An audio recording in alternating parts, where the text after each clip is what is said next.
I'm Jeff Brightwell, and welcome to Overtime, the Memphis Tiger Network's newest weekly sports show, where we'll take a look inside Memphis Tiger Athletics, as well as a behind-the-scenes look at your favorite Tiger teams. We're in the Anthony Penny Hardaway Hall of Fame, so let's start off with a look at men's basketball.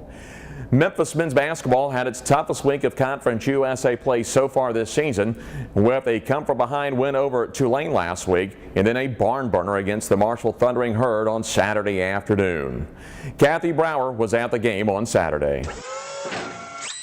First on the board were the Tigers with a dunk from Shaq Goodwin. Memphis and Marshall stayed neck and neck until the Tigers got ahead 10 points with 7:37 left in the first half, 28-18. Despite tying up 3 times, Marshall never got the lead, and the Tigers went into the locker room up 38-33.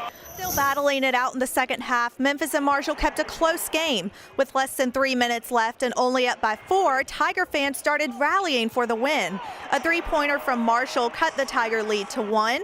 Memphis regained a 3-point lead, but the Tigers missed 3 out of the next 4 free throws, keeping the game close, 71-69 with a minute left.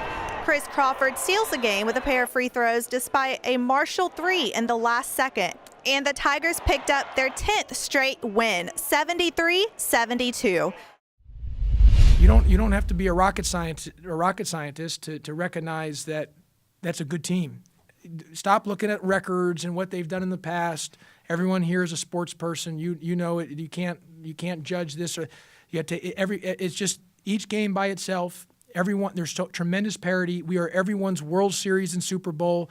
You play someone in an arena, they get 500 people. You come to Memphis, and it's the biggest game of the year. They're so excited to play in FedEx Forum. 16,000, 17,000 people, that's what they look forward to. They don't look forward to playing in front of 800, 900 people. That's what happens in our conference. We get everyone's best shot. And there's players all throughout the country. Everyone's good. There's good teams all throughout the country. And so this is another prime example where you have just another good basketball team and a dangerous team. So we will take the win however we get it, and good to get that move forward. Like Coach Pastor said, a win is a win, and the win leaves Memphis undefeated at the top of Conference USA alongside Southern Mississippi. Coming up this week, the Tigers go on the road Wednesday to take on East Carolina. You can check out that game on the Memphis Tiger Network All Access page. Memphis comes back to FedEx Forum Saturday, hosting Tulsa at 1 o'clock. The game will be broadcast on CBS Sports Network. We move along now to women's basketball, where Melissa McFerrin's Tigers had a 1-1 Conference USA week against some very tough competition, getting a very key win Thursday night at UAB. On Sunday afternoon, the Memphis women returned to the El Marone Fieldhouse to face UCF. Carrie Oldham was at the El Marone Fieldhouse Sunday afternoon. The Tigers had an impressive first half. After a close first 7 minutes, the Tigers broke away to go on a 13-2 run between the 13 and 11-minute mark. Post player Nicole Dixon led the first half with 11 points and 6 rebounds. The Tigers went on 2 more runs, one 6-0 and a 7-0, keeping the Knights' leading scorer to just 2 points in the first half. The Tigers bench added 12 points, putting them up 37-27 at the half. The second half was all UCF, starting with an 18-2 run to give them their first lead of the game. The Knights built as much as an 11-point lead and held on to it, but Nicole Dixon hit a 3 with 2:10 to play, and Ariel Hearn followed it up with a steal and a bucket to cut the lead to 3. Despite the Lady Tigers' best efforts, time just wasn't on their side, and UCF held on for a 70-65 win. Rebounding was the difference in the second half, with the Knights out-rebounding Memphis 24-13. I don't know that, I mean, we've given up leads before and been fine. I don't think that was it. I just think we weren't real committed to being a team that worked today to get stops. And that's probably the most disappointing thing because, like I said, we were trappling and scrambling a little bit, maybe a little bit too much, so we decided to come out of that. And then really at that point in time, it was just about closing the ball and keeping it in front of you. You know, we didn't play the last 2 minutes of the game very well. We gave up an offensive rebound on a free throw. We fouled in an absolute no-foul situation. And if we were going to have any opportunity to come back after giving up the lead, then it was going to be playing the last 2 minutes well, and we made mistakes. Despite the loss, the Memphis Tigers are far from out of the playoff picture in Conference USA with a couple of key games this week. Memphis will host the Rice Owls Thursday night at the El Marone Fieldhouse at 7 o'clock. Then they travel to Huntington, West Virginia to take on Marshall Sunday afternoon. Offensive rebound. Moving on to tennis, both men's and women's tennis took on top 10 opponents this week. The women started off traveling to Tuscaloosa, Alabama for the ITA kickoff weekend, looking to upset number 9 Alabama in the opening round, but the Tide rolled to a 4-0 win over the Tigers. Then on Sunday, Memphis took on Conference USA foe number 24 Tulsa in a matchup that went down to the wire. After winning the doubles point, Tulsa picked up key wins in each of the top 4 singles matches. Freshmen Skylar Kuykendall and Caroline Weger pick up Memphis lone singles wins, but the Tigers fell 4-3. The Lady Tigers will begin a 4-match homestand starting on Friday, February 1st when they take on Morehead State at the University Club. On the men's side, the Tigers are in Norman, Oklahoma for their ITA kickoff weekend as the Tigers look for a big win over a top 10 team, taking on number 8 Oklahoma to start out the weekend, but the Sooners were too much for Memphis with an easy 4-0 win. Then on Sunday, Memphis took on number 30 Notre Dame and once again failed to win a point as the Fighting Irish won that one 4-0. The men take a 2-week break before returning home to the Racket Club of Memphis, where they'll take on Southern Illinois and Murray State February 8th. On a track and field of the Rod McCravey Invitational hosted by the University of Kentucky, Xenia Rod took first in the women's pentathlon, posting a score of 4,191 points, a mark that currently ranks 3rd in the nation. In the course of her pentathlon win, Rod posted a high jump of 1.81 meters, which is currently tied for 13th in the nation. Fellow multi-eventer on the men's side, Louis Hansler, is hot right now. He placed first in the heptathlon, racking up 5,291 points in the event. Hansler's score puts him at number 15 in the country. Both Ron and Hansler's marks were new University of Memphis program records. Softball season is right around the corner, and Natalie Poole's Tigers have been underway in spring practice for about 2 weeks now. We caught up with the head coach of the Memphis Tigers, Natalie Poole.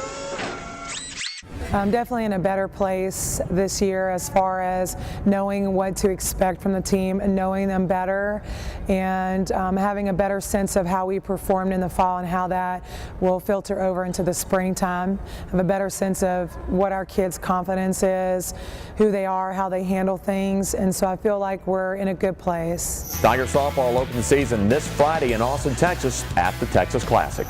On to baseball, where Darren Schoenrock's Tigers open their spring camp Friday afternoon at FedEx Park. We talked with head coach Darren Schoenrock and closer Jonathan Van Eaton. Yeah, we got a good plan of where they're going to be. Now it's going to be, can you expedite the learning curve? Can Tucker Tubbs become the 3-hole hitter that Jacob Wilson was? You know, a guy that started every day for 4 years and was a conference player of the year. Can he do that? Can he do that in the 3-hole for us? But the flip side of it is, on the other side of the ball now, we've elevated the pitching to what I feel like is the deepest pitching staff in my 9 years here. So can we, as a team, lean on that until this young offense gets going and gets on their feet?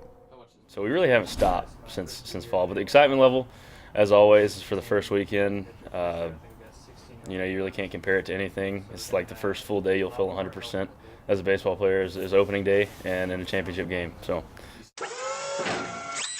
The Memphis Tigers open their season February 15th at FedEx Park when they face Illinois State, starting a 3-game series. It's time now for Tiger Talk. Each week we'll sit down with a special guest here on Overtime. This week we catch up with Richie Grant's newest assistant for men's soccer, Richard Mulrooney.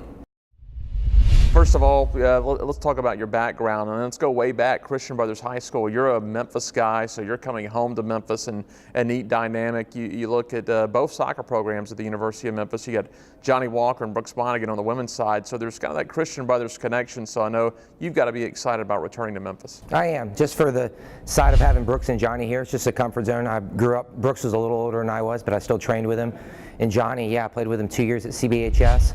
Actually, I went to a couple national team camps with him and followed his career in Chile. And while I'm friends with him, I'm looking to learn from him as well, because he's been at Memphis, I think, 5 years now, and he's spoken nothing but great things about the university. And obviously, getting to know Coach Grant, I'm just excited about the opportunity. And being from here is just a plus. I've got that comfort zone outside the university now. It's just a matter of learning the buildings and the recruiting and all that. But the soccer's up here. It's just a matter of being able to get it out, and I think Coach Grant will be able to do that with me. I think a valuable thing about bringing you to the staff, and probably a lot of what Richie looked at, is you can relate to these players. The players can now relate to a coach as far as working at every level.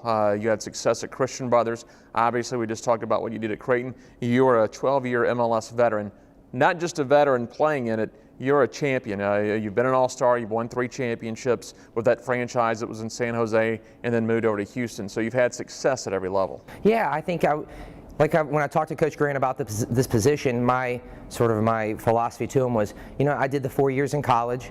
Kids can do that. Kids are starting to leave early and go pros thinking they're going to miss their opportunity, and that might be the case some now and then, but I proved I was just a normal kid from Memphis that worked hard. I was able to get noticed by working hard, going to a great university, getting my degree, and at the end of it I got drafted and made the best of it. So the kids that I've met in the locker room already, they're in the same boat. They really are. None of them were given golden spoons. None of them were recruited out of high school to go straight to the pros, and I wasn't either. So it's just a matter of helping getting them noticed, if that is their goal, in fact, to go to the MLS. And if it's not, that's okay too, because it's important to, as we always say, it's student first and then athlete, and I support either way they want to go.